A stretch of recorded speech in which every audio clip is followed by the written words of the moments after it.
Hot Mic is brought to you by Red Wing Shoes of Fargo. Built to last. 3003 Main Avenue, Fargo. Hot Mic with Dom Izzo. Really?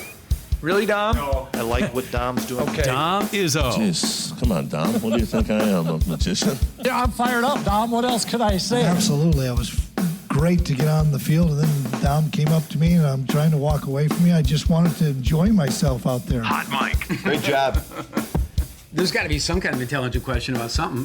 Coach Dom Izzo, WDAY in Fargo, North Dakota. Can you give me a layup or something? Hot Mic. Presented by Northwestern Mutual. That program is second to none. On the networks of WDAY. You know, if it's not about sports, I find it very hard to concentrate.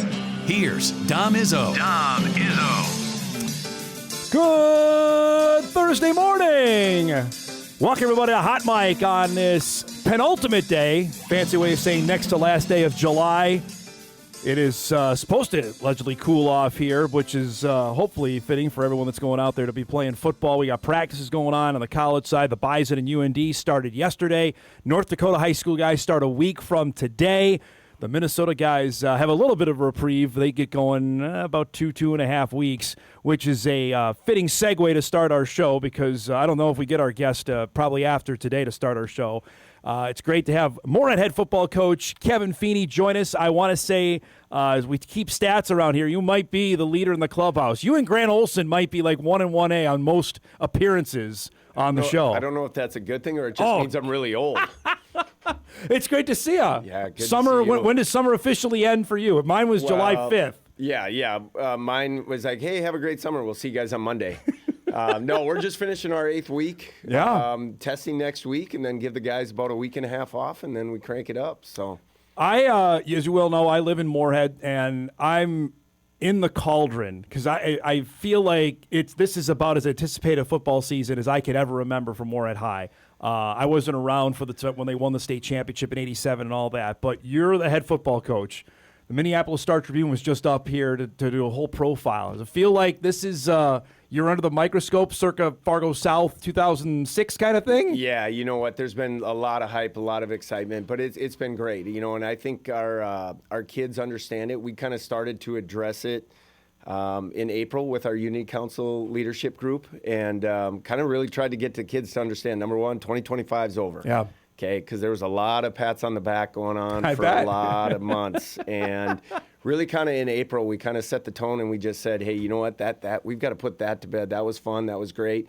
But a new season is a new team and there's new expectations. Last year at this time, I don't think there was a lot of what's the right word? There wasn't a lot of concern maybe with the Metro worried about Moorhead. And so I looked at it like this with our team. I said last year we were the hunters.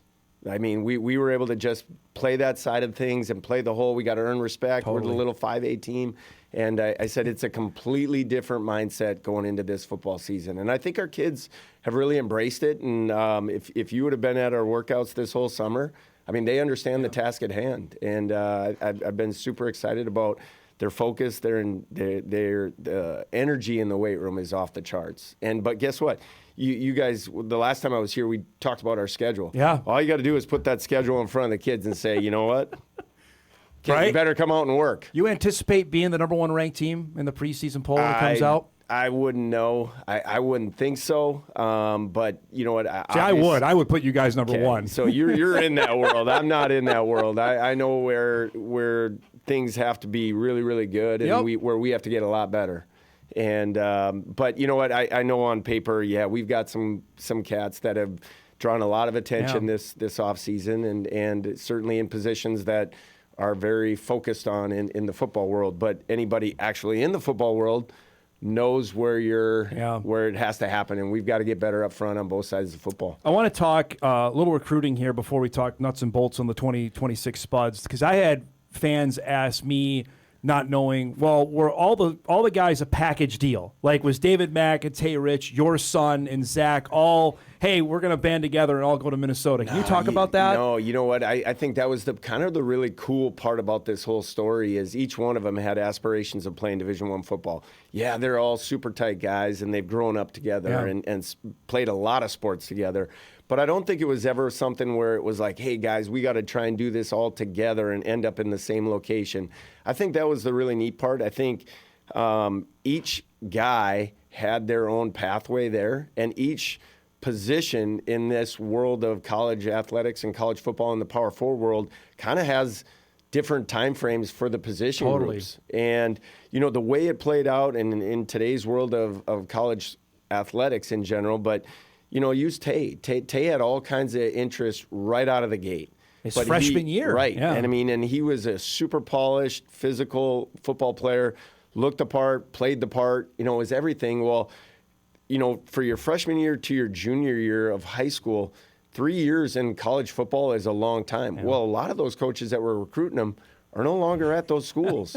And so that cycle kind of played itself through. But, I just think it was super neat that each one of them ended up where they wanted to be, and it just so happened that it was all four of them in the same spot. But, I think there's easy connections maybe with David and Jet just because of the quarterback wideout, and you see that happen, across the board. More frequently probably than you think. Yep. Yeah, I mean, go back to R.J. Urzendowski and Easton Stick, you know what I mean? Yep. And so there's opportunities for those guys maybe, but the way that the other two played out and then the way Zach Walker thing played out, that was amazing, and it was super fun to watch kind of those opportunities come and just kind of be a guy on the side watching it and trying to help them decipher what's important. So, Kevin, I think the other interesting part people may not know is that I think, you can correct me if I'm wrong, all of them are enrolling early, which means they're going to graduate in December and be done. What was that conversation specifically like with Jet? Say, hey, you're not going to have your second half of your senior year where there's some memories to be made there too. Yeah, you know what? I think it was very clear in every one of the schools that were recruiting Jet that the quarterback position really wasn't an option. And they start going through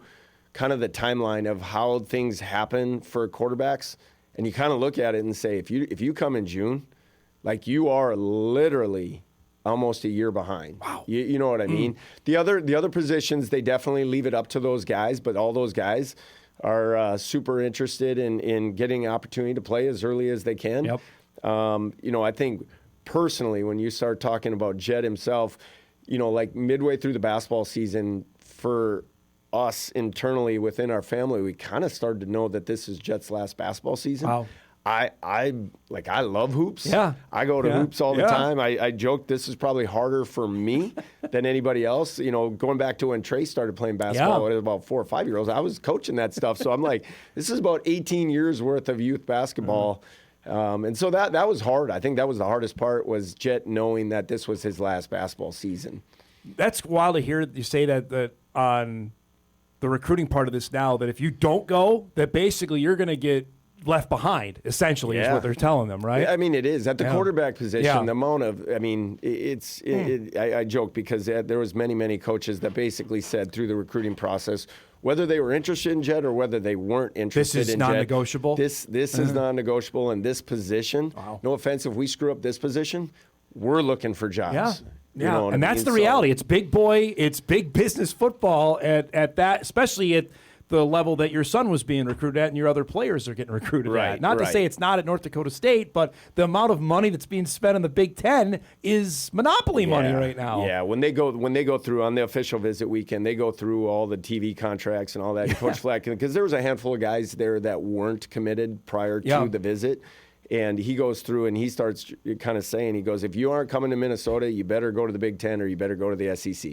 And they lay out the numbers, and it's astonishing. it's off the charts. You've done this a couple times over. What was different this time with Jet as opposed to when Trey did it? COVID for Trey was totally really different. Yep. But everything is just sped up. I mean, everything is sped up. And with the amount of resources that these Power 4 schools have, it's off the charts. I mean, when we go on these weekends, it didn't matter. A lot of the schools is you'd meet all these people, and the amount. And I remember asking a couple of Coach Fleck specifically, I mean, how many people are in your staff meetings? And there's over 50 people that are involved in their staff meetings. And I think back to like when I was playing, like there was about 8. Yeah, right. Yeah. You know what I mean? And those guys had multiple jobs where now it's those people are super coaching specific. football. Yeah. Well, also in that day, you were getting did you get a handwritten letter from Rocky Hager? What was your recruiting? How did that work? Yeah, Rocky Hager. Yeah, that was amazing. Right? I just remember when Rocky Hager came to our house. You know what I mean? My dad was like, "That's a big deal, Kevin. That's a really big deal." The head that football Rocky coach Hager. at North Dakota State is here. Is interested in you. Heck yeah.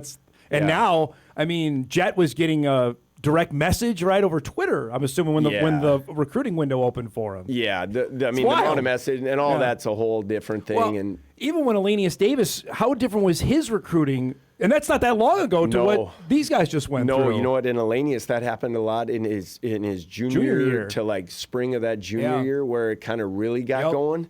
And shoot, I mean, for these 4 guys, specifically for 3 of them, Zach in the last year and a half. But those other guys, it really started after their freshman football season. And I've told the story. Coach Heatherman was the defensive coordinator at University of Minnesota, who's now at the University of Miami. And I think when he walked in the door, I hadn't met him before. He said, "Hey, this is my second day on the job." I got sent to Moorhead. I go, "Boy, you drew the short end of the stick." And then I joked with him. I said, because, we talked for a while. Well, here he knew Coach Hager. He worked at Northeastern with Coach Hager. Oh, no kidding. So we kind of drew the connection. He goes, "Hey, I don't know if you guys have had a lot of success, if you've ever had any Power 4 guys, but, I'm here just checking things out." And I go, "Actually, I think we've got 4. And I'm sure he was like, I'm like, "Coach, I know I'm being that guy right now." And then the kicker is when you say one of them's your son. Son, totally. You know what I mean? Yep. So it's like, I guarantee you walked out of there like, 4 guys in 4 like skilled positions. Right. We're not talking offensive lineman. No, we're not talking linebacker. We're talking quarterback, running back, wide receiver, and corner. Exactly. But so I did tell Coach Fleck after Zach committed. I go, "Hey, I stuck to it, man. We said we had 4, and you guys got all 4." He laughed. Because he made a joke. He goes, "Coach Heatherman definitely thought you were that guy."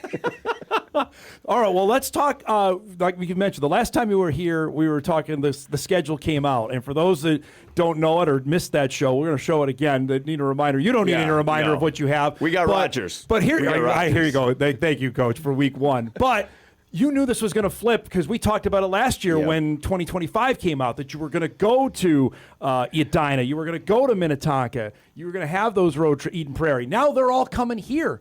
I mean, that alone makes it the most anticipated to me because those are 3 of the biggest names in Minnesota high school football. Yeah, I mean, no doubt. Like you said, I think last year you went into some of these venues that you just said, and there'd be 10,000 people. Right. I mean, Minnetonka, Eden Prairie, Edina, like you just named off kind of the who's who of high school football down there. And so to get them to come here, or to have the opportunity for them to have to come here, yes, I think is super special for this community and this area. And I think it's cool because obviously Moorhead does an amazing job of supporting our community. You know what I mean? The people of Moorhead.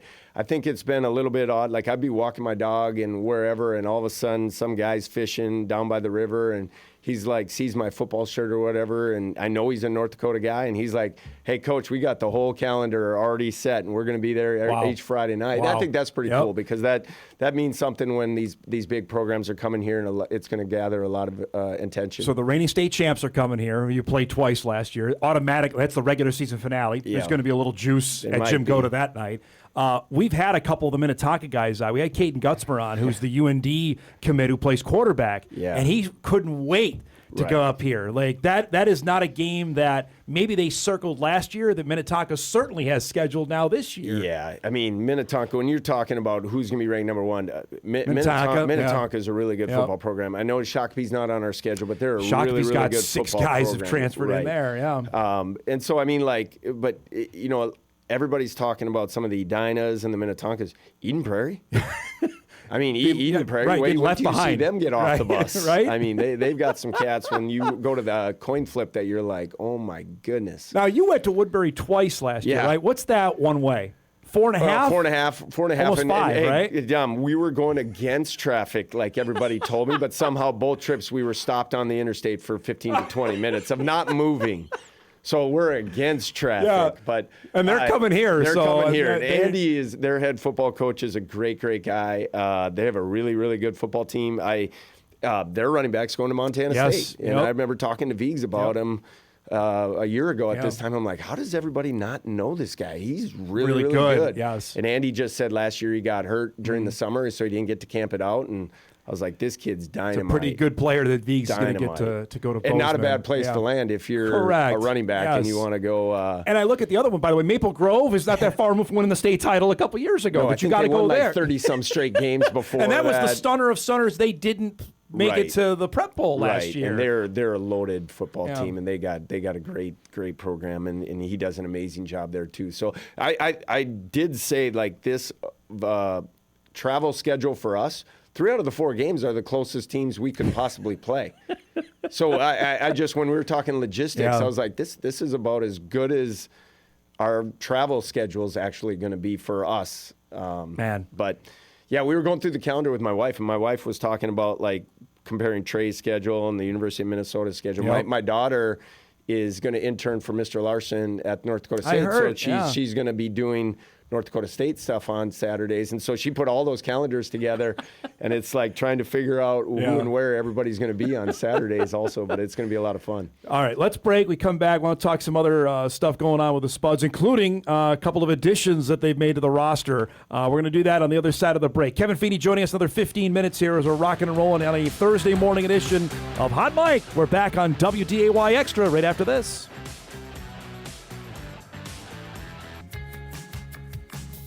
That's a new addition to the studio, by the way. If you saw that, the Lego Spuddy. My son and I got that for Christmas, so make sure.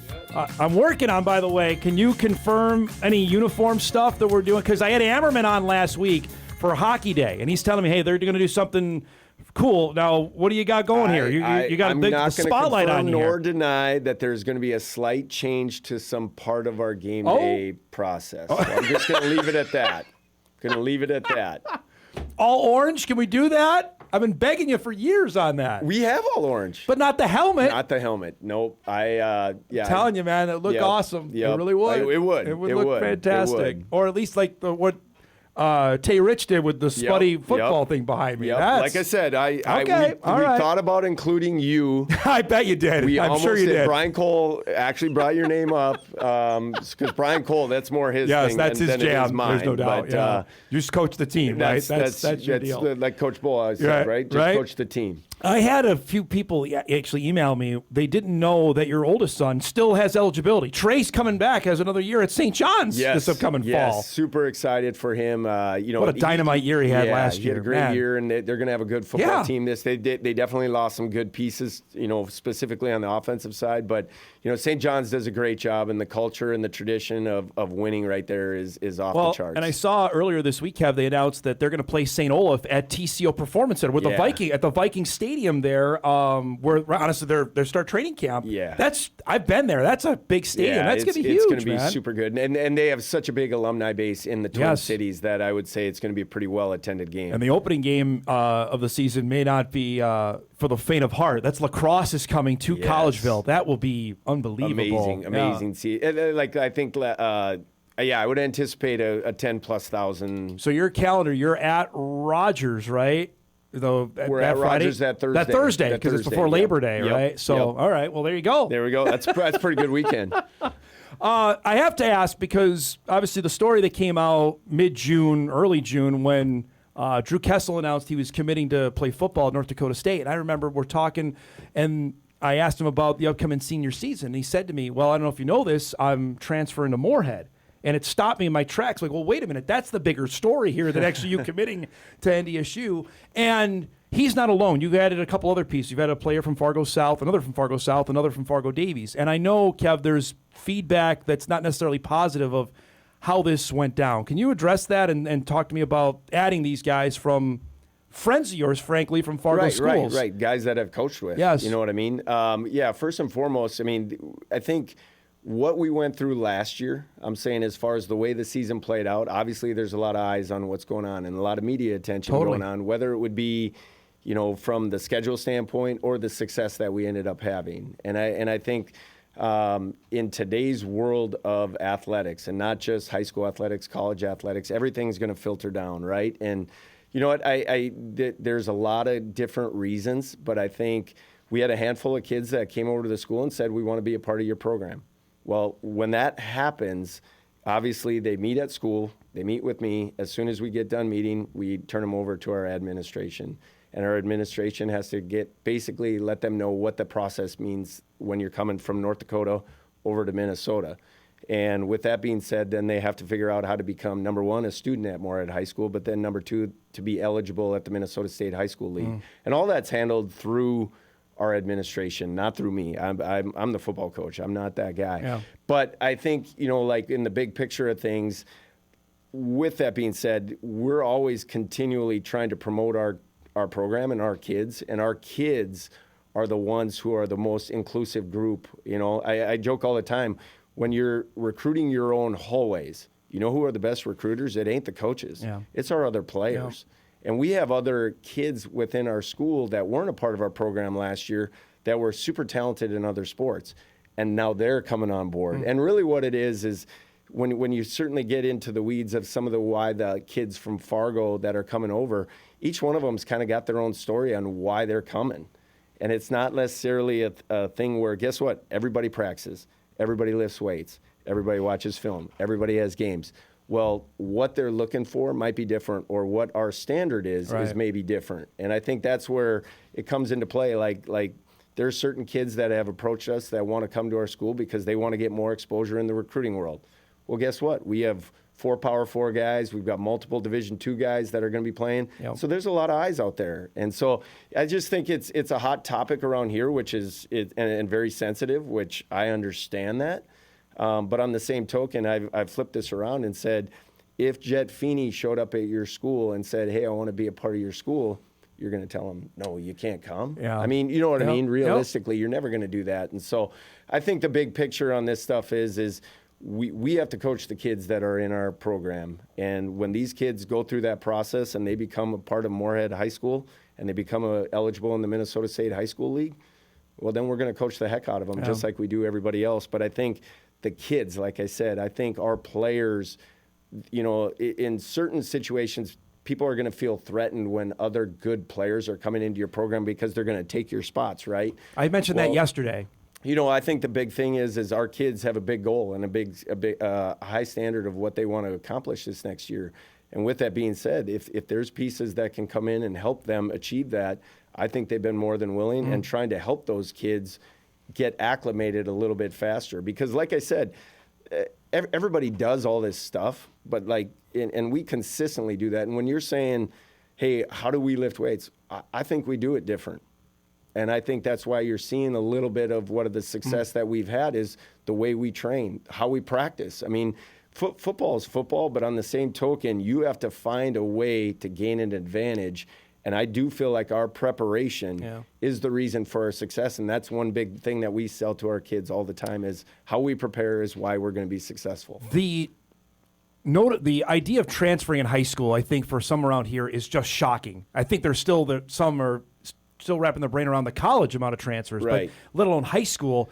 But this is not a new idea that's been going on. Frankly, the teams that you play now in the Twin Cities, even I think in 5A, you dealt with this in a bit. It's even more so. It's bigger. We mentioned Shakopee, and I talked about them yesterday. They've added 6 players. They got a kid from Brainerd that went all the way to Shakopee now to play for their team. Has there been blowback? Have you talked with either your colleagues saying, hey, this isn't cool, we don't like what you're doing here? You know what? It's yes and no. I mean, I certainly have talked to some of them, but I know they're frustrated, and you can flip this around and say, well, what do you want us to do? Tell them that they can't come?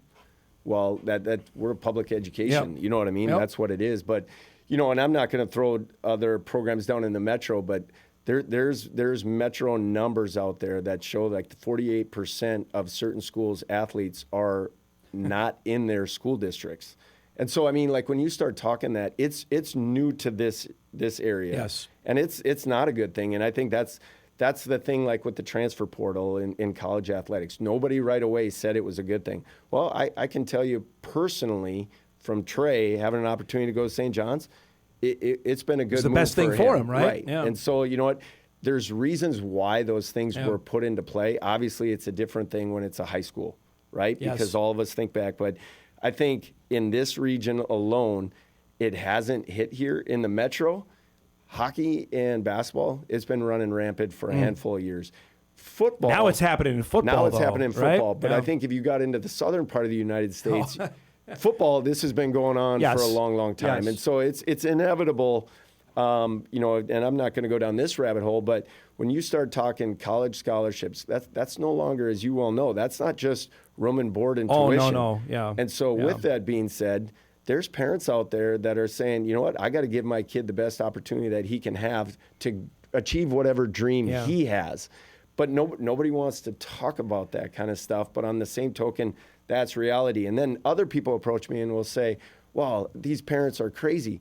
Well, youth sports, there's people paying $10,000, $20,000 for seasons for youth soccer, hockey, baseball, every sport. And so I don't think it's out of the realm that this is going to happen a little bit more. In the story in the strip, they said last year there was 2,000 transfers. Yes. I anticipate that number is going to be pushing north of 3,000. I say double? Yeah, I was just going to say. I was saying double that, right? 4,000. Yeah. And I'm not saying that's a good thing. I'm just saying that's a reality of where we're at. I know you got to go, so the last thing here. As a high school head football coach, and you've been doing this for a long time, do you like where it's going? High school football has been away from that. And I kind of joke, like, football has been away from the year-round, got to play football. And football has been able to stay away from a lot of that, which, football, and I've listened to, like, college coaches, and I think I saw it on your show last night or something, like, North Dakota State has 40 new guys. Right? Mm-hmm. Before that number used to be 20 to 25. Yep. Well, now you've got half your team is new.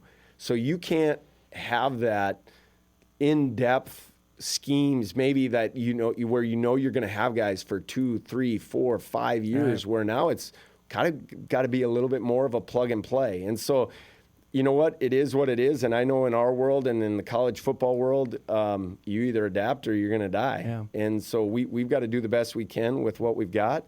And like I said, if we've got talented kids, and I think some of the things that are misplaced on this is these are really good kids and really good families. Yeah, they happen to be really good football players too. But each one of them, like I said, are coming here for different reasons. And I'm not going to speak to those reasons. I'll let the kids talk about that kind of stuff. But I know we've got a lot to offer, and we've got some kids that are excited that they're a part of our program, and we're going to coach the heck out of them, and hopefully they can do some good things for us. I appreciate you being frank about that, because that's a topic that certainly has bubbled up here over the last few months, so I appreciate you doing that. It's great to see you. I know we always get to do this before the year, so thanks for making time coming by. We'll talk during fall camp, and I'm sure we'll have a couple of conversations during the season, all right? Amen. Good to see you, bud. Thanks. There he is, Kevin Feeney, joining us, Moorhead High head football coach. Spuds open up, August 16th? 17th, open up fall camp here, so not too far away. All right, we'll break here. We'll get the show off and going. We've already had a pretty good start to it. We'll take a break. Hot Mike returns. We're back after this. This is Hot Mike with Dom Izzo, presented by Northwestern Mutual. All righty. Well, that was a heck of a way to start our show. Good stuff there, and I appreciate Kevin coming by and, frankly, discussing the 1,000-pound elephant in the room on the transfers, because I know, and we'll get into this when we visit with other area coaches as we lead up to the start of the high school football season, which I think is, this is going to be my 21st fall in Fargo, Moorhead, and this is about as highly anticipated a high school football season I can remember, not just for the Spuds, but for the level of Kindred's team is going to be loaded. Horace's team is really good. Davies has got a really good outfit, not to mention the teams out west. Bismarck's going to be really good this year.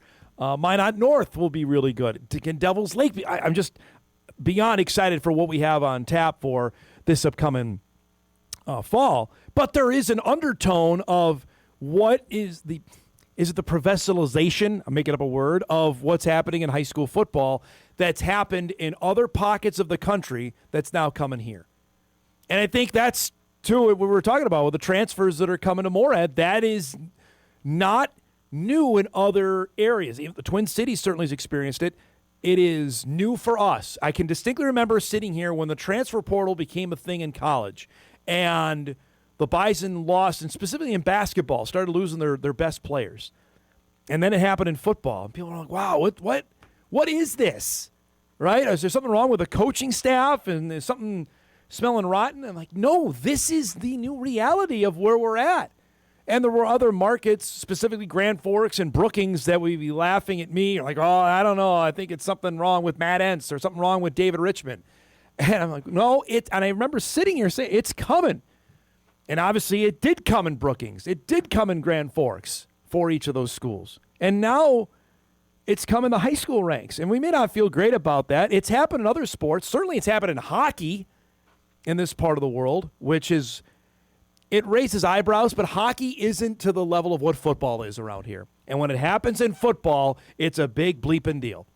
And now it has. And now we see where this goes. It's going to be awfully, awfully interesting going forward. That number in the Strib article, we read it yesterday, said there are 2,000 transfers. I expect that number to be doubled. I really do. I expect it to be 4,000 this coming year. Good, bad, or indifferent, folks, it is here. And it's not about building super teams. I think Drew Kessel told us it's about playing better competition. I want to be exposed to the best, knowing where I'm going to the next level. That's the name of the game. Not everybody is a Division I, Division II, Division III football player. And that might get lost in this as well. Save that for another rainy day. We might have a couple of those coming forward here. All right, we got other stuff to get to. When we last left you with the Minnesota Twins, they had pulled off a great walk-off win on Tuesday night, got themselves back to 500. They were throwing their ace last night in Joe Ryan, right? Things are trending in the best direction possible. And then, an hour before the game, email comes in, news comes out, Byron Buxton heading the injured list. Tristan Gray brought up. Like, no sign of any of the young prospects that we had hoped would be on the immediate call-up. So that's not great. But Joe Ryan was going last night. So the Twins had that. And they were facing old friend Randy Dobnak, who had not won a game in the major leagues in 5 years. So, okay, don't have Buxton.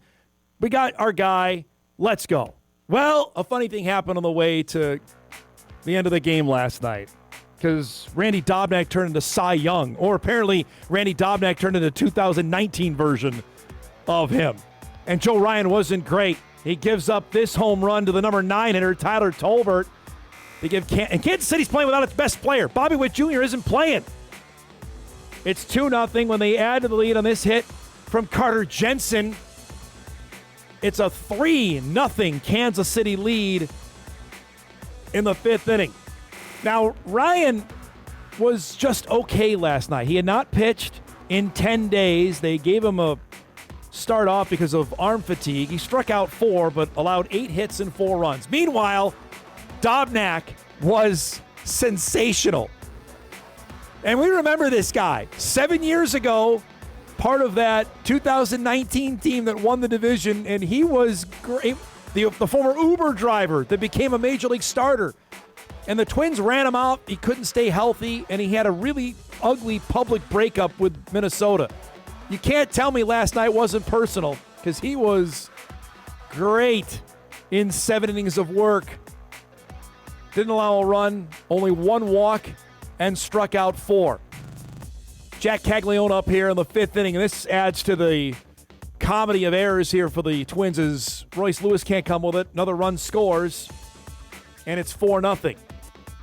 Dobnak, meanwhile, is dealing and getting some help from his defense as well. 7 shutout innings last night for the former Twins starter. They turned over their bullpen. The Twins managed only 5 hits. Kansas City shuts out the Twins, ends their win streak at 3. 4-0 the final, and denies Minnesota of getting a chance to go above 500. That's the hard part, right? You work all this time to get back to 500, and then you have a game, just an all-time clunker last night. Dobnak, his first win since June 19, 2021. The Jackman was 2 the last time that Dobnak won a game in the big leagues. Breaking news, my son is now 7. It's crazy. how that breaks down. The standings look like this in the American League Central. White Sox won, Guardians won, so the Twins lost ground last night. They're now 3 back. The Tigers lost a crazy game yesterday, and likely Tarek Skubal's final game. We'll see what happens with him. Again, the trade deadline is on Monday. Twins have a day game today. Bailey Ober throws in the finale. This is a game you got to win. This is how it's going to be. I told Corey Provis they got to be 5-1 out of this stretch, and Corey will join us tomorrow. And if they lose today, that's 3-3. That's not a authoritative stretch here against the A's and the Royals. A win, you're 4-2, which is what he said. We'll find out. Corey will join us tomorrow at 9:30. One other thing I wanted to get to here, and that was the big story yesterday. We were on the air as training camps got going. Vikings, everybody's going. The Vikes got going. Kyler Murray and J.J. McCarthy met with the media and said what they said. Nothing earth-shattering there to share with you here this morning. The bigger story to me locally is what's going on with the Atlanta Falcons. Again, a team we don't normally cover in this program, but for good reason yesterday, because word circled that former Dragon quarterback Jack Strand was out taking not third-string reps, not even backup reps. There he is, number 18, taking first-team reps because of the injuries to Michael Penix, to Tua Tagovailoa. They released Trevor Siemian. They signed former Cowboy great Cooper Rush yesterday to basically, I don't know if he's going to be the number 1 guy, but Strand is out there taking reps yesterday. Just remarkable story that ended up unfurling for the former Dragon standout and the Harlan Hill finalist from a season ago. Now, somebody with the Falcons is going to have to explain to me why he wasn't made available to the media yesterday. Cooper Rush was, and Penix was, but the guy, it's a great story, even if he doesn't play a lot. Like if he plays in the preseason, because Penix isn't coming back anytime soon. It sounds like Tagovailoa he's tweaked his back, so we don't know when he's going to be back. But it's just if you're a member of the media there, I'm just thinking, well, why aren't you making the Division II guy available to us? That's a fabulous story. So unfortunately, we don't hear from Jack. We do hear, though, from former Viking offensive coordinator, now the Falcons' first-year head coach, Kevin Stefanski. This is what he had to say yesterday about the Falcons' QB situation. Jack Strand, obviously on the roster, and there's a couple more things we may do here in the near future. And then just to follow up on that, Trevor Siemian got released today. What was the situation there with his injury, and why was he released? Yeah, just injury-related, unfortunately. You seem to be taking all this in stride, but if you ever opened a training camp with the UDFA as your number 1? NFL, brother. I mean, that's like we were just talking about. This is the NFL. You cannot predict what's coming. I don't have a crystal ball. I tell the coaches this every year. There's stuff coming that you can't predict, and you take it for what it is, and you got to trust in the people around you and understand that that's just how it goes. But this feels a little extreme. Three, it's your 4th quarterback on day 1. You're not fazed. I love Stefanski. A lot of Viking fans, I think, wanted him to be the guy before Kevin O'Connell got the job back in 2022. So it's a wild story, and even if it doesn't materialize into anything, right? If Cooper Rush ends up playing or Tua comes back, Penix dealing with an ACL tear. He's not going to be back until maybe the start of the season. So he's out of the equation right now. And as we talked about briefly when Drew Trafton was on yesterday, the fact that Atlanta is in this spot with its quarterbacks, just kind of shake your head that there are NFL teams that get paid millions and millions of dollars. There are people that make these decisions like, yeah, this is what we're going to roll with. Like, what?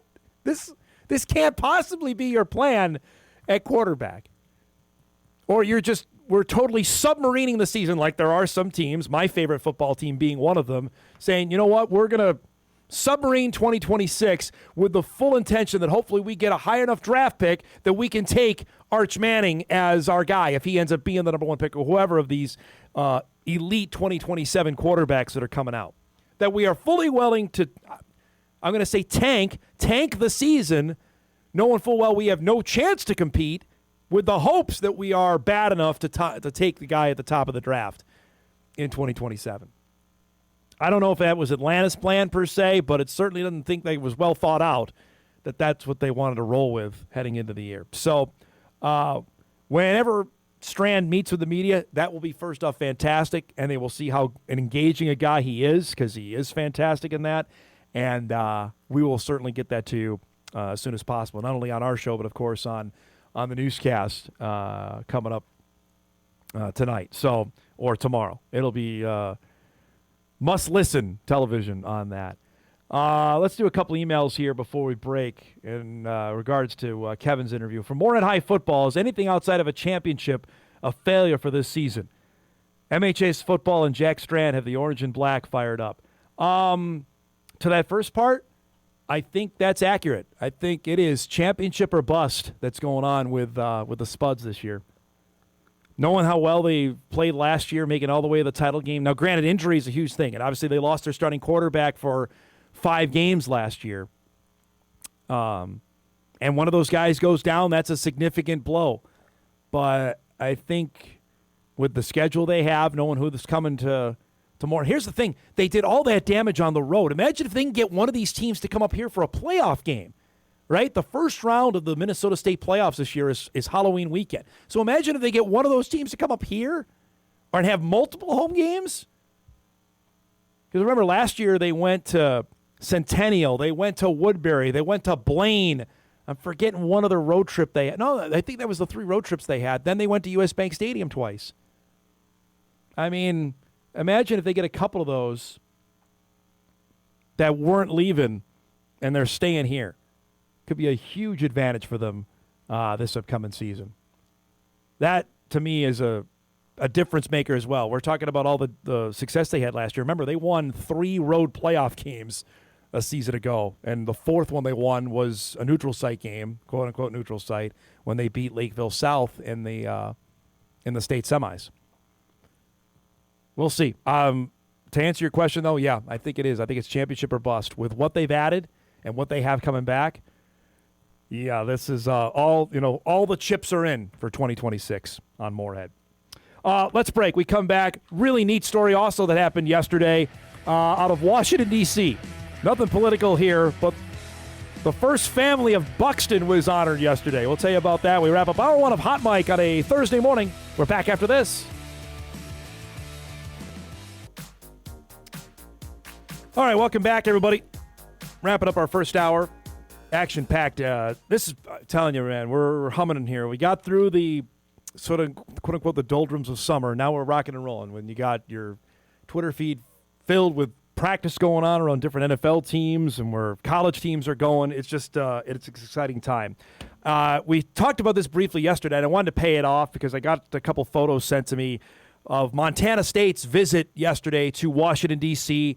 They met the president, got the royal treatment, and we've seen this before. Obviously, North Dakota State has done it twice over.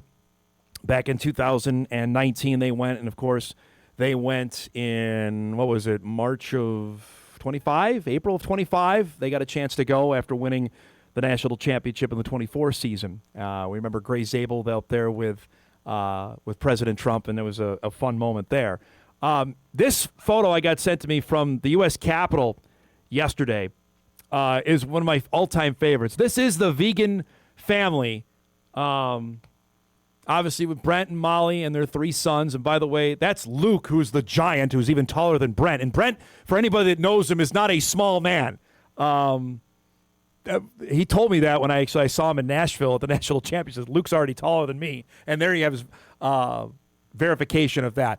Just an absolute fantastic photo. And I call him the first family of Buxton, North Dakota, which I know actually all 3 of them were raised basically in Fargo for. They left for Laramie and then Bozeman. What an awesome moment for I can't imagine in Brent Vegan's career, life, thought that, one day you get a chance to meet the President of the United States. And no matter whatever your political affiliation is, you can respect the office, I think, is what I was always taught.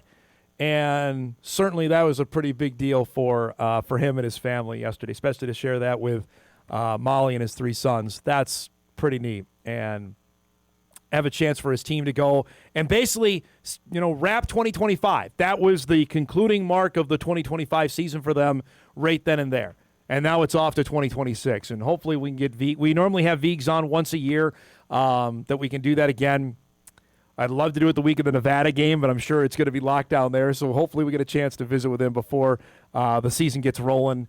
Because I got to ask about that. That seemed like that had to be a blast of a time. And appreciate it. I got a few people send that photo to me. We want to make sure we shared that here this morning because that family means a lot to me personally. I got to see his sons grow up here, and Molly and Brent have always been great friends. And we did a story on the family, heck, when Montana State played NDSU the first time in 2021, so January of 22, to visit with Randy, his dad. Heck, we had Randy on Bison game day when we were out there in December of 23, freezing our you-know-what's off, and he was out there with us, and it was a blast. And when I got to see them in Nashville last year, was beyond excited for the chance for them to finally win it, and they did it. Third time was the charm for them to get over the hump and win it at Montana State. Good stuff there. All right, let's break. We come back. We'll get our second hour rolling. Sam Goetzinger will join us. We got Mekhi Collins coming up as well. My conversation with a Bison senior wide receiver at Bison Fall Camp, which opened yesterday. We'll talk with Sam about that and a bunch more as hour 2 of Hot Mic gets going. We're back after this. This is Hot Mic. Hot Mic. On the networks of WDAY. WDAY. Here's Dom Izzo. Let's take a moment and talk about bunions. The original line read as this: bunions. You may have heard of them. That was my original line. Hey, thank you, Dom. Johnny Cool Guys there with the sunglasses on. That was off the dome. To the west of when Illinois. I'm looking on it, like west. I shouldn't say right and left. Is that Missouri? That is Missouri. Yes. That is it's underneath Missouri. Iowa. Oh, I'm getting good at this. He's coming. So we're going to like the bottom peninsula region. Peninsula? Okay, we're going to come back on the ETSU tailgate and then go to you. How am I going to go from a tailgate to bunions? Okay, good deal. Let's take a moment and talk about bunions. All right, guys, Sam Goetzinger joins us each and every Thursday at 10 a.m. Good morning. How are you? Good morning. How are you you doing? recovered from yesterday's sweat-a-thon at Bison Fall Camp? Well, see, I'm wearing a sweatshirt today because I turned my AC down as far as it could go for the rest of the night, and so now I'm pretty cool. Good for you. But Icebox Central. I was sitting at practice yesterday just thinking, who's sweating more, the guys actually doing stuff or me? Because I went through about 2 shirts, it seemed like, and it was unbearable. Remember coming back to the station, I'm like, I am gross. Yeah, it was not fun. I mean, it was fun to be there. It was hot, and lucky you were indoors, and it was still hot in there, but it was a 40-degree difference. So you were outside. I was on the outside field. The defense practice. I was doing offense. I pulled rank there, so I apologize on that. It was a smart move. I respect the play. Yeah, it was toasty. Let's just say that. It was hot. And they actually did turn the air conditioning on inside the indoor, but it. Oh, it was like you had to be directly under it. I didn't feel anything. Directly under if you it were in the feel shade, it was substantially cooler. Definitely going to need sunscreen moving forward because it's going to be hot the rest of the way, isn't it? It seems like it's not going to cool off anytime soon on that. I want a couple things here before we talk some Bison stuff. I just saw this. The Red Wings just tweeted out a happy birthday to Dylan Larkin. Are they trying to just?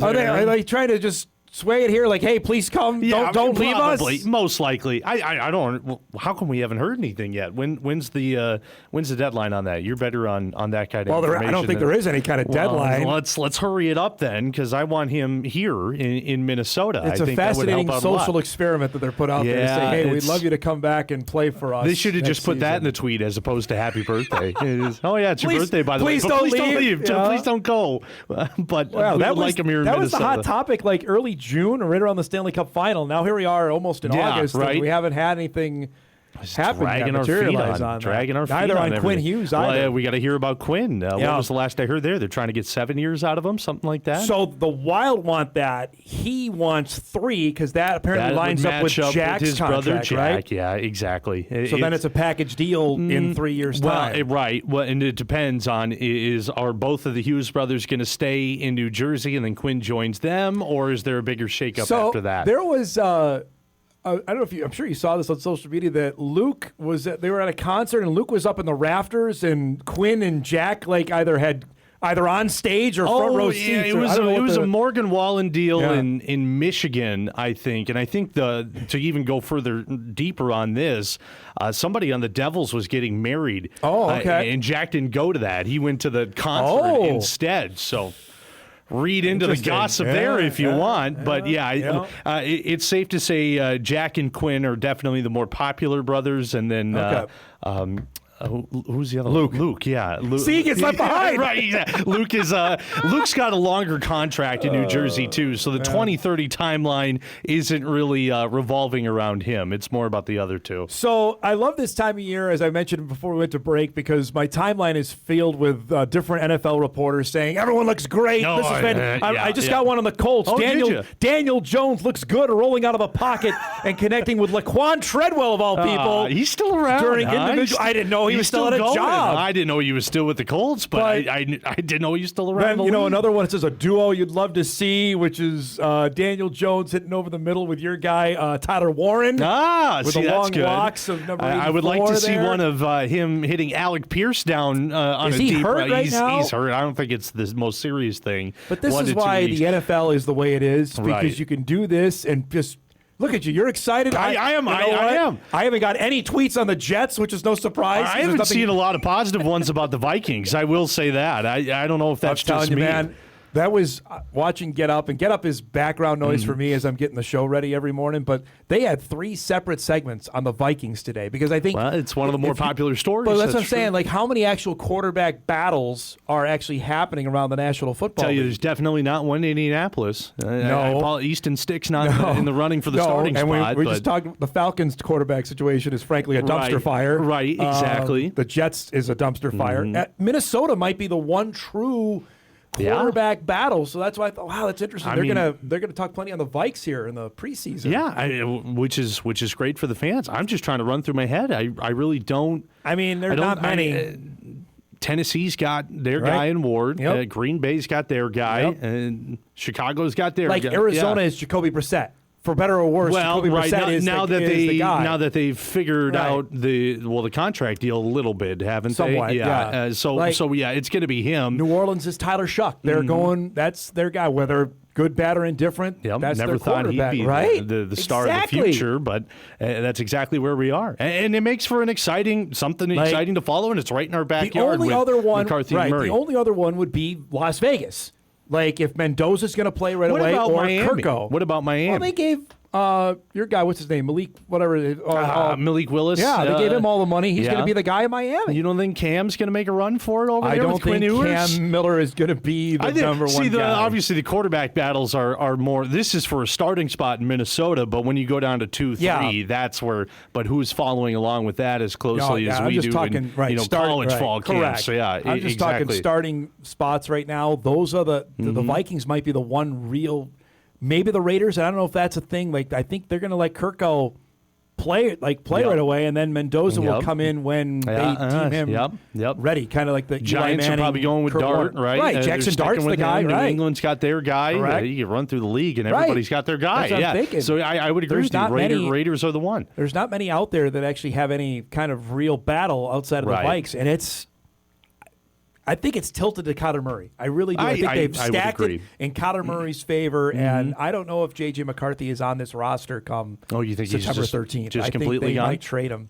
I do. And personally, I would be okay with that. Coming from a non-Minnesota Vikings fans, I don't think you're losing a ton in that. But I would agree with you. I think the cards are definitely stacked towards Kyler, and his previous resume. I mean, it helps out. He's maybe not the star he was, but he's got a lot of potential, and he's a pretty talented player. I got a couple of emails. All right, boys, give us your thoughts on day one of Bison fall camp. I'll let you lead off. What initial takeaways you saw yesterday? Well, first of all, I mean, there's been so much talk of where are the big questions on the team. Is it the outside? Is it the inside guys? Is it the interior, the running back, the quarterback? I think my biggest question is, who is everybody?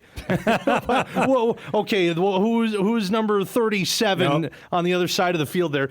So that was 40 new players. Yeah, that was interesting. So had the roster out yesterday, which is about 7 pages long, and trying to just put faces to names. 7 pages long. Yeah, I would say the new guys, especially the 12 transfers that they brought in, are intriguing. And out of the 28 freshmen that have come in, 26 of them are active, and a lot of them are huge for just getting into Colton Gunderson. You can't miss Colton Gunderson from Prior Lake, Minnesota, 6'7" tight end. He walked past me. I'm like, it's pretty big. Are you in the wrong spot? Because Bison basketball practice is going on across the street right now. Well, 6'7" is becoming the minimum height for Bison basketball these days, which I'm sure we'll touch on. But they're here. Caden Ward's a big guy as well. True freshman out of linemen are getting big. It's a shame that some of them aren't going to be able to do a lot of physical activity for a little bit. But luckily, they have plenty of eligibility left, and I don't think there's massive holes that these freshmen were going to fill on the offensive and defensive line. Tucker Thieneman may have played. He might have been in the Ryan Babbitt's mode of last year. Thieneman is the young man from Pewaukee, Wisconsin, who is a giant. We've had him on the show a couple of times. And but they're at the point where they might have a deeper voice than I do. Yeah, exactly. It's at the point, though, where they have enough depth where they don't need to rush him back from an injury to hurry up and play. Correct. I was intrigued. I followed all the 3 wide receiver transfers yesterday. Between Jeremiah Patterson, Jordan McCants, and Tochi Okoro. All of them were getting, I would say, reps with at least the 2s and some with the 1s. Right. They were out there fairly regularly along with Mekhi Collins and Jackson Williams, and I think that is indicative of maybe the spot the wide receiver room is in heading into 2026. I would agree with that. They all seem like they fit the part. They look good in a Bison uniform, and you're exactly right. It's interesting, though, with guys like Mekhi and Jackson Williams. They have to take on that leadership role. But with these transfers coming in, they have maybe not a ton, but they have some of that experience of what it's like to go up against an FBS secondary, which, as we've been hearing, especially recently in the last couple of weeks or so, that it's going to be a world of difference compared to the FCS and Missouri Valley Football Conference and what we saw there over the last decade or so. So at least those guys have the experience there, and it's good that they're getting good reps. I think the summer OTAs were huge, not just for all the transfers coming in, but for everybody to hit the ground running when it comes to fall camp. I watched the defense a little bit more. Yeah, give me a couple thoughts on that side. I think the secondary is going to be intriguing, of course. So there's E.J. Davis, D.J. Volts that are coming in, and now Chance Tucker, who is from Notre Dame, a massive corner, which you don't see a ton of corners. So those 3 transfers right there, right? And then Duron Russell, who's a freshman coming into the secondary, and he's a great dual sport He's playing. athlete. I'm telling you right now, here on July 30th, mark it down. If you want to pick 5 transfers, because Polisic said yesterday in my interview that we've identified 5 guys who are going to play. Duron Russell is one of them. So there's number 1 on your bingo card. I would agree with that, and I think a dual sport background that he comes from and being he dominant, could have played Division I basketball, being dominant on the basketball court may help him in this position. Also, what I saw,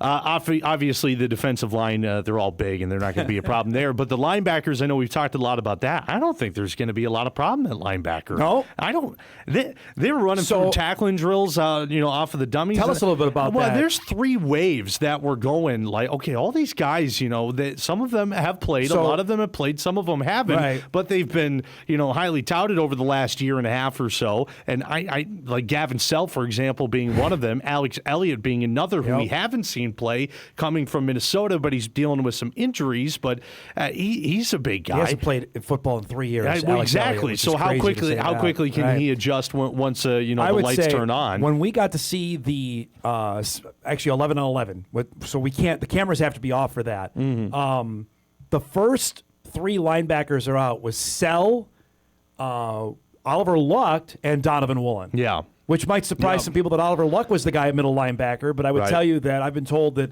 Oliver is maybe the guy to get him lined up and that's and important. play, Yep, that's like important. Luke Wirtz did a couple years ago, and then Kubitz would come in on other downs. So you might see that early on with Luck, and then Keith Williams plays in that middle linebacker because they even mix that up a little bit, throwing Noah Taylor in there for a little bit as we went further on into the drills. And Haugo is out there too. Haugo's there. Keith Williams is there. Of course, you mentioned Donovan, and I think Donovan, in my opinion, is someone that may be being a little overlooked. I don't think we can forget about what he's doing over the last couple of years for this program, and he definitely has the size to jump into this next level and be just fine. Who are some other guys that I'm missing at the linebacker spot there? There's another obvious name that I think is right on the tip of my tongue. But as I was saying, when it comes to the tackling drills that I was seeing, it just seemed like wave after wave, it was guys that could go on and make an impact. Yeah, I'm interested in what they end up going. And I get fixated on this, like who the three they're going to be. And they may not have that. That might rotate throughout the year. Like last year, it was a pretty, you knew the three. Right, It was going to be Logan Kopp, it was going to be Staling, and it was going to be Woolen. Those are the three guys out there. They didn't leave the field. Right, I think might not be the case in 2026. It's definitely going to be a situational thing, and I think on a week-to-week basis, just given how much parity there is with the play styles in the Mountain West, that's going to make it okay when you go up against Air Force, who can plug up the middle better than others, and then when you go up against a team like Hawaii or UNLV or San Jose, who can throw the ball a lot, who's a better linebacker in coverage, and Ray James is the other one you Ray forgot. James, that's the one I was thinking of. I knew there was who's got to stay on the field. Yes. Ray has got athleticism coming out his pores, but he's not been able to stay healthy the last 2 years. If he can stay on the field, he has the longest wingspan of anybody on the team. Which he comes from a basketball background as well. Which would seem like it would help in the Mountain West Conference to have a player like that. In the games that he did play earlier in the season, he looked very promising. He made an impact. He no doubt did. He was out there. I knew there was one I was forgetting, and that was the one. But go back to my point. I think week in and week out, you're going to get a completely different team every single week. So who can adjust to each style, I think, is going to be important. Give me your Nathan Hayes primer. What do you imagine on him taking over now as the quarterback? I think he's going to be fine. He's definitely building into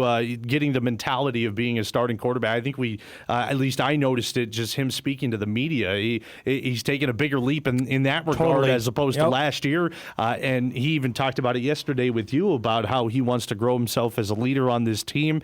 Definitely has the arm strength, definitely has the legs to get out of a situation. Are they as good as they were with Cole Payton and even Cam Miller? I don't know. I don't think we've seen the sample size of it enough. And I think to go with Nathan, and this is a blanket statement for everybody, they all look good, but they're all playing each other. We don't have the measuring stick of where they are because we haven't seen the Mountain West or an FBS opponent with our own eyes with this current team. We've seen it with teams previously, but not with this team. So what are we going to know August 29th on how well everybody shakes up? And I think that's a big point for Nathan Hayes. Can show he belongs at this level in once we get to the start of the season. Here's another hot take for you. I'm Phil with him this morning. Preston Brown's going to be A-OK as well. Yeah, he looks the part. Agree. I would agree. I think you're going to see him on the field as well. I don't know where, but I think he's going to play.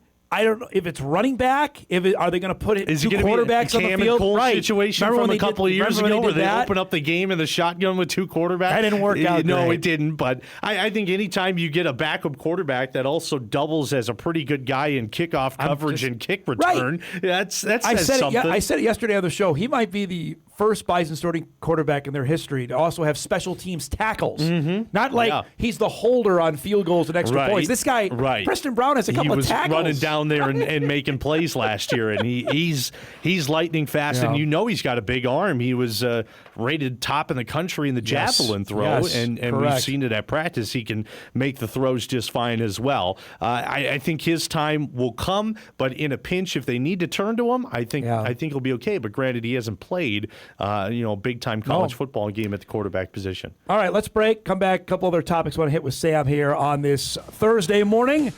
Hot Mike rolls on. We're already almost done here. We've been flying here. We're back after this. All right, welcome back, everybody. So I just typed in the word Jets into the Twitter search bar. That's always scary. So this would come back here. Practice 2 in the books. Big day for the defense, which harassed Geno Smith. Rookie David Bailey led the way. I like that. That's nice. 3 sacks unofficially. His quickness and short area acceleration jump out. It'll be fascinating. How bad's the offensive line? It'll be fascinating to gauge his development throughout camp, especially when the pads go on. Here's another one, a video. Jets offensive coordinator Frank Reich throwing passes. Oh, Frank, backup quarterback? Question mark. Yeah, that's never good.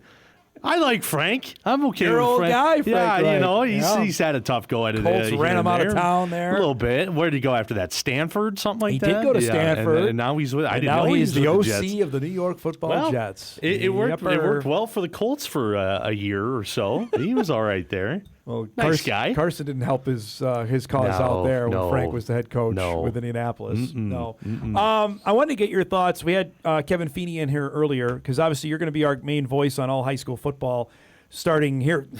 North Dakota football practice starts a week from now. Right.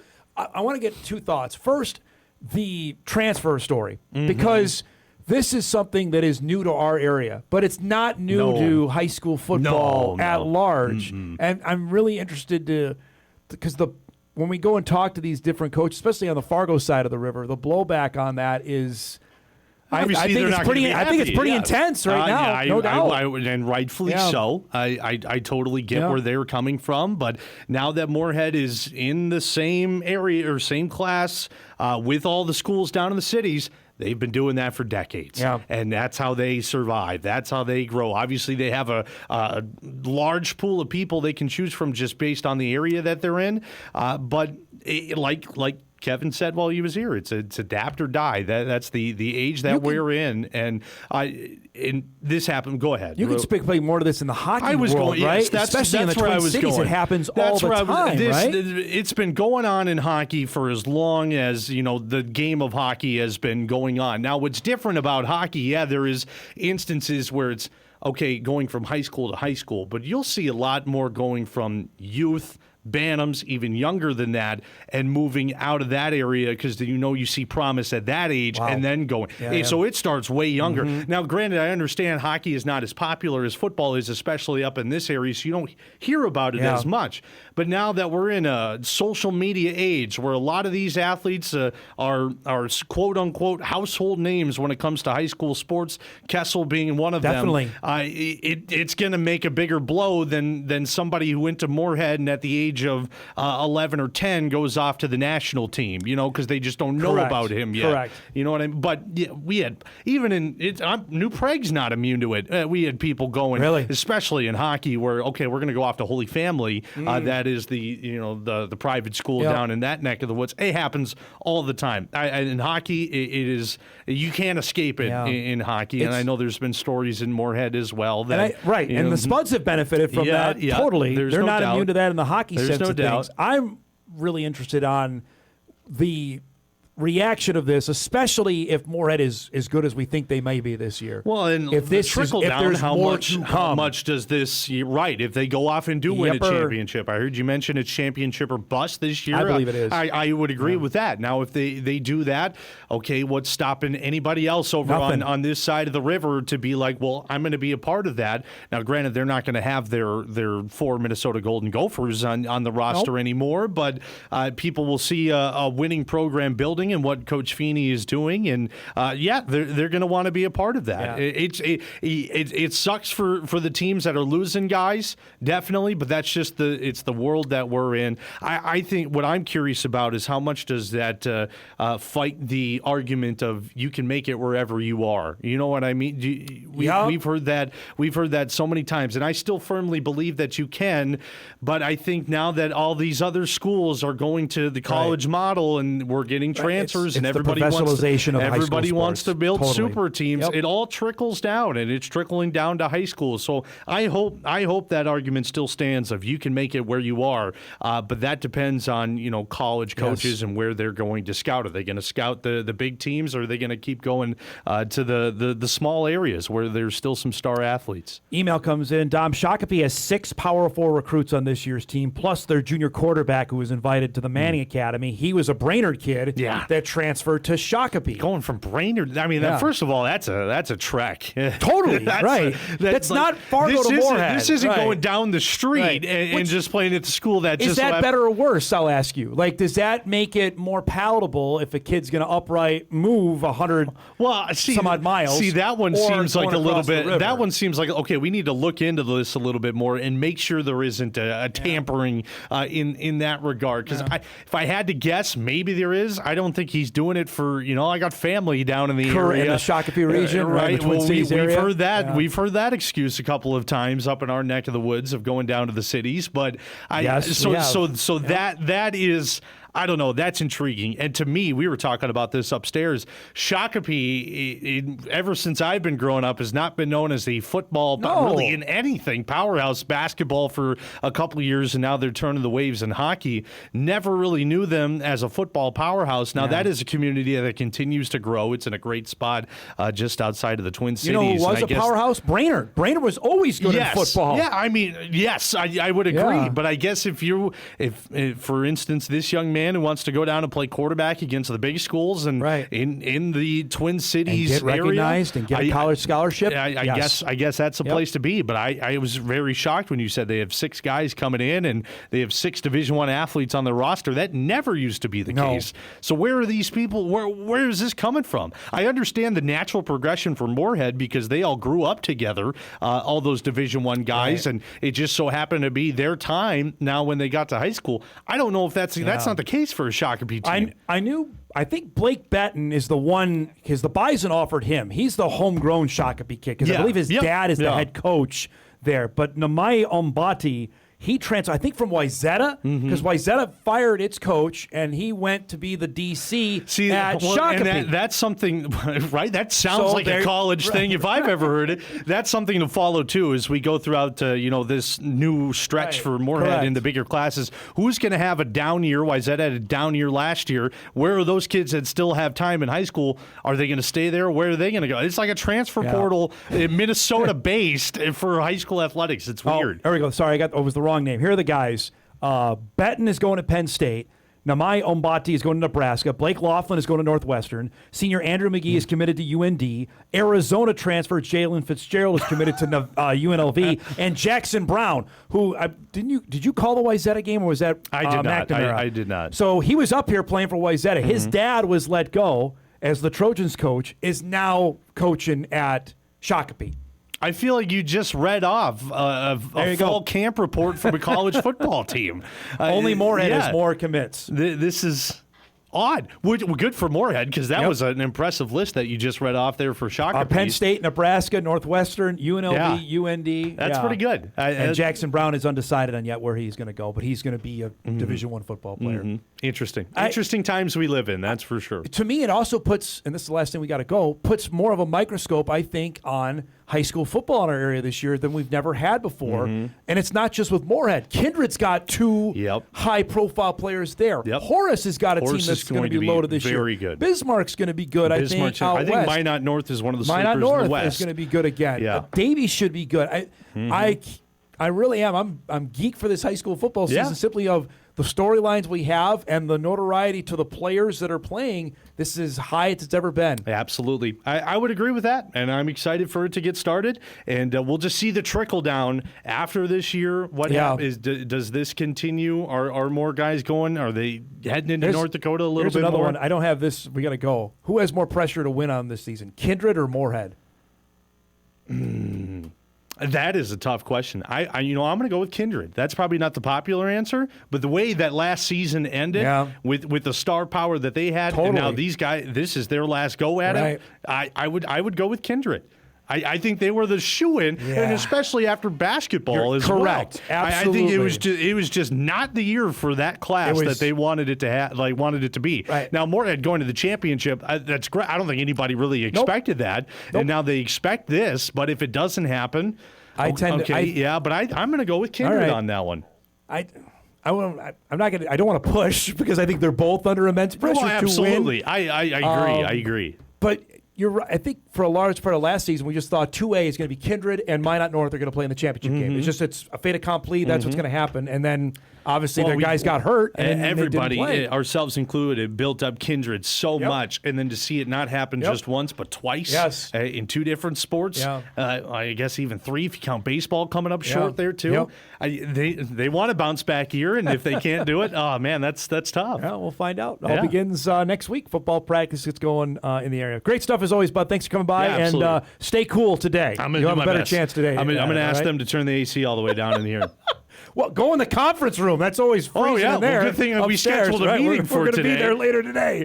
Sam Goetzinger joins us each and every Thursday at 10 o'clock. We'll break. We come back. One of my first interviews we've done for Bison Fall Camp. You'll hear from North Dakota State senior Mekhi Collins on expectations for him and the Bison wide receiver corps. It's coming up when we come back. This is Hot Mic with Dom Izzo, presented by Northwestern Mutual. All right, welcome back, everybody. Final half hour here on a busy Thursday morning show. A lot of good stuff we've been hitting on here today, and appreciate the feedback we've got on a variety of subjects that we've hit this morning. The Wolves have announced a new home for their broadcasts. We're going to save that for the last part of the show because I want to clear out and make sure that people understand what's going on, because we talked about it last week. The Wild announced their deal. Now the Timberwolves have. We'll get to that before we wrap up the show. But as we mentioned yesterday, we were up at the first day of North Dakota State Fall Camp. We have, I believe, 7 practices that we'll be able to go up and visit with players and get video from practice and anticipation for the 2026 season. And yesterday, obviously, was day 1, and had a variety of interviews we spoke with yesterday with Tim Polasek. We spoke with Nathan Hayes. Also had a chance to visit with Donovan Woolen. Nyoti Puni also we had a chance to visit with. You're going to hear from him coming up on our news on Sunday night. And also with Mekhi Collins. And Mekhi is in an intriguing spot heading into 2026. In a wide receiver group that got an overhaul after spring football. That Tim Polasek said that the room did not have enough talent, he thought, for the Mountain West, and went and added 3 players. Added Jeremiah Patterson from Arizona, Jordan McCants from Jacksonville State, and Tochi Okuru from a community college out of Kansas, Garden City Community College out of Dodge City. So clearly they thought that the room didn't have enough talent that they were ready to compete at the FBS level. Collins is a really interesting case study. Mekhi was about as high a profile commit as North Dakota State has had when he committed out of Mankato West High School in 2021. He was part of that Uber All-Star team that featured himself, Nathaniel Staling, Darius Givens, Toby Anene. They all played in that Minnesota High School Football All-Star game in December of 2021 before signing with NDSU. And I believe Kansas State was a legit offer when Kleiman was still the coach of the Wildcats, and he spurned that to come to Fargo. And obviously redshirted in 2022, was part of that wide receiver group that we were with Bryce Lance in 2023. Like, what are we going to see him get out there on the field? And it blossomed in 24. He had finally got out there, made a couple of got his first career touchdown reception in 2024 with Cam Miller. I thought had a really solid 2024 season, and I thought bigger and better was coming in 2025. Obviously, there were split up reps there. Chris Harris was back. Obviously, Bryce Lance was back. Obviously, Raja Nelson was back. That might be difficult, but with his size, Mekhi's 6'4", 215. He's a big dude. Can separate himself. But the injury bug came up and bit him and sidelined him for several games last season. You know, he had a touchdown, I want to say, against Tennessee State. Had a touchdown against SEMO. That was in games 2 and 3. We didn't see him find the end zone again for the rest of the season. He missed 2 games a year ago. So he comes in now his senior year as the most experienced guy at the wide receiver spot that has been here the longest. This is his 5th year. And obviously there's going to be larger expectations, and he believes now is the time. And he's working with a guy that he came in with. Nathan Hayes and him are part of that same recruiting class. And there's a relationship, a bond there that they hope to use in 2026. Here's my conversation yesterday from fall camp with Bison wide receiver Mekhi Collins. I'm feeling a lot better. I mean, it's so nice, I came into spring ball, didn't do the first half and kind of played a little bit the second half. It wasn't myself, like you said. But just, right after spring ball, just getting into the training room and putting so much faith into our training staff, like truly the best people in the world. And I couldn't be where I am today without them. So truthfully, I feel great, and I'm so happy that, like I said, I could put my trust into them. Feel like you're ready to rip the door off its hinges? Yes. I've been fiending to go. Like I'm ready to play football again. That's all I've been waiting for. Surreal. This is your senior year. I can remember talking when you committed. Now here it is. Year number 5. Man, it flew by. I mean, they always say it like you blink and it's year 5, but sometimes you just don't believe it. But this was way too fast. But I think the things I've learned along the way and the people I've met just make this last year going to be the best one. I'm interested now, Mekhi, taking on a more leadership role, how that suits you, especially in a wide receiver room where you and Jackson are pretty much the two guys that have played quite a bit. Yeah. No, it'll be good. I think our young guys, they're still learning, obviously, but they have very bright upside, and that makes it easier for me to be a leader is when I can come in and talk to these new guys, these transfers and these young guys, and all they will do is listen. They'll give me a head nod, they'll say yes, and they'll go on their way. And I know they're listening when they can go do a rep, and they're proving me that they're listening. They're doing the right things. Are you more of a I'll show you, or are you a verbal guy? Get out there and I'll tell you. I think these last 2 years for sure I was a show you guy, but having to be the leader in the room now, I've kind of stepped up in that vocal role. Not every day is the same, but a lot of the times, like I'll tell them what they need to hear. I'm not the type of guy that's going to raise my voice. I'm not going to yell at you. I'm not going to get mad at you, but I will tell you what you need to hear. And if you can't fix it, then we'll just keep telling you, and hopefully you can learn eventually. We've seen a little bit of your starting quarterback's passion, say, overflow on the field. What is it like to work with him on a day-to-day basis? Man, that's been my guy since day one. Like as soon as we got in here, we were connected. But it's just so awesome. Like truthfully, like I just told Kopech, like having my best friend as my quarterback that can deliver me the ball and deliver anybody the ball on the field and be in positions like. It's truly so nice to have him and have the confidence that he has. Like, truthfully, he's just so confident, and it makes me feel better when I can run a route and know that, all right, my quarterback's confident, he's going to get me the ball.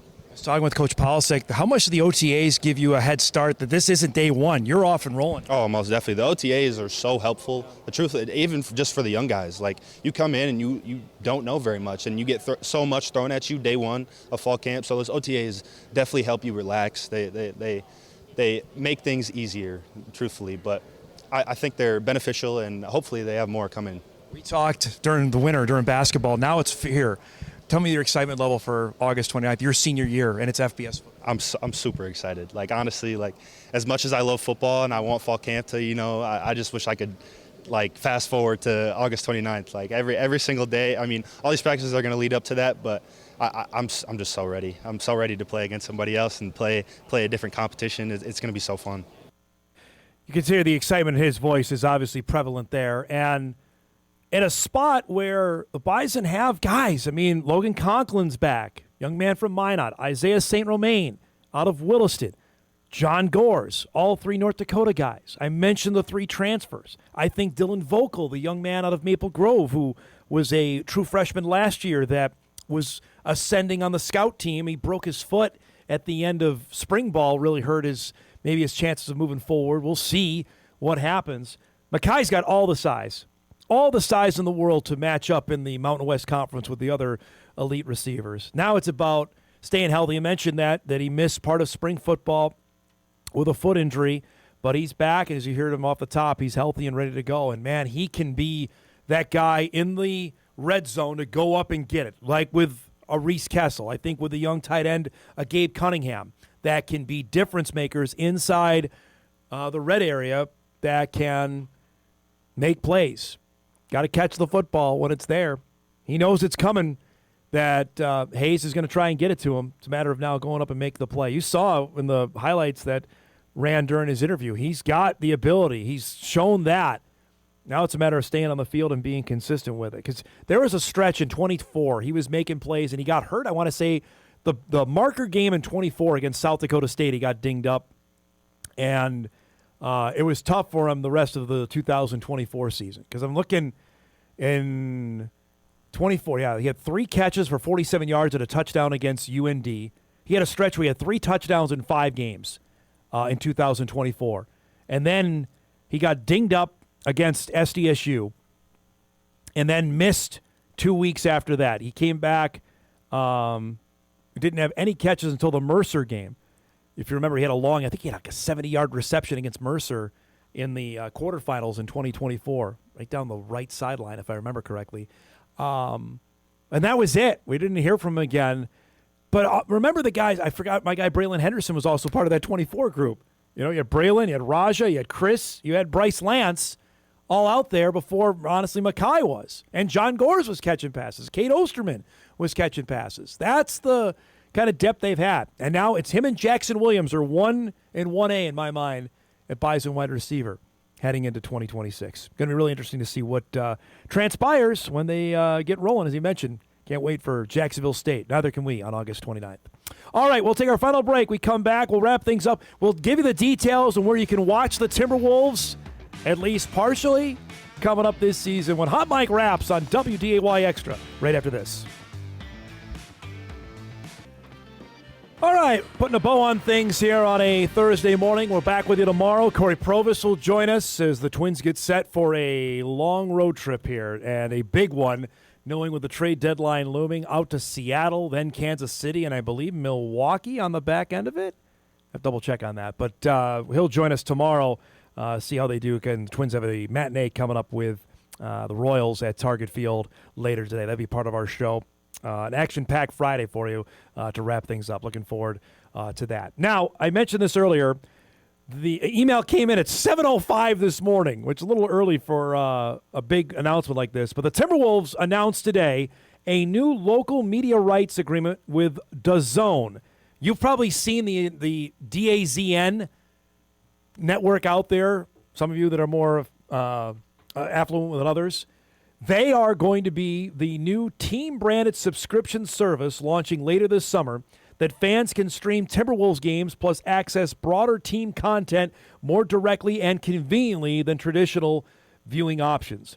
They add 15 games will be available for free this season, underscoring the team's commitment to reaching more fans. So DAZN is a streaming outfit that is going to be the home for a majority of the Wolves games. Now, understand this. The Timberwolves are one of the hottest teams going. The NBA loves Anthony Edwards. I think they're going to really like LaMelo Ball being on that team. The Wolves are going to have, let's just set the under-over at 20 nationally televised games. Whether that's Amazon, NBC, ESPN, they're going to scoop up more, I'd say 20 of the 82 Wolves games, right? Which will leave, maybe more, which will leave about 60 for this specific service. Now, when they say 15 games will be available for free, that means directly over the air. Like the Twins have done that with locally here with Valley News Live. Last night's game was available right straight over the air. You didn't need Twins TV for that. Wolves have done that locally down in the Twin Cities with Care 11. It hasn't happened up here in terms of getting games over the air for free. We'll see if that comes to fruition. Now, where you can find it, how much it's going to cost, who's going to be on it, we don't have any of that yet. But that's where DAZN, D-A-Z-N, will have Wolves games. It says bringing games and content to fans across the team's local broadcast territory through a single, easy-to-access streaming destination. DAZN app is available on nearly every major connected device, including smart TVs, tablets, gaming consoles, streaming players, laptops, and desktop computers. Great. Tell me how much it is, because this goes on top of the fact of now how much the Wild are going to be, which we don't know yet, and throw that with the Twins. We know that, how much it is for the year. That's the new going rate for watching the 3 professional sports teams, not named the Vikings, which we know how much that costs per year. So that's the big news on the Wolves. I would imagine sometime in August, maybe closer to September, we'll find out exactly where and when and how much you can find on that. But that was the big news this morning in regards to the Timberwolves and their television home. So the Wild have their own network now going through the National Hockey League, and I think DAZN is going to have several other all the NBA teams that were through FanDuel or Bally, they're going this route. So it's not going to just be the Wolves. There will be other teams that are going to be made available on that direct-to-fan streaming content deal. So tell me the price. That's the big name on that. All right, speaking of that, let's do some what to watch before we get out of here.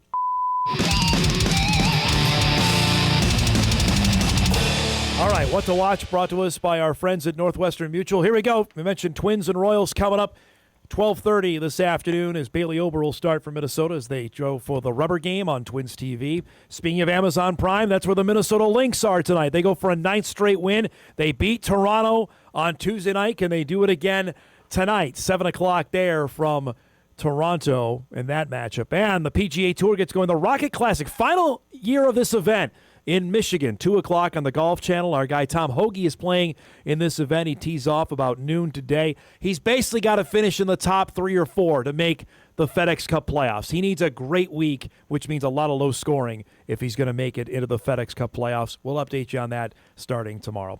We got to roll. Thanks to our guests today, to Kevin Feeney, to Sam Goetzinger, and to Mekhi Collins. If you missed any of the show, you can podcast it later today at Inforum.com. You can watch a full replay on WDAY+. Everybody have a great Thursday. Stay cool out there. We'll be back tomorrow to wrap the week in style. Thanks so much for watching Hot Mic on WDAY Extra, KSFL, KMBN, and Inforum.com. See you tomorrow, everybody.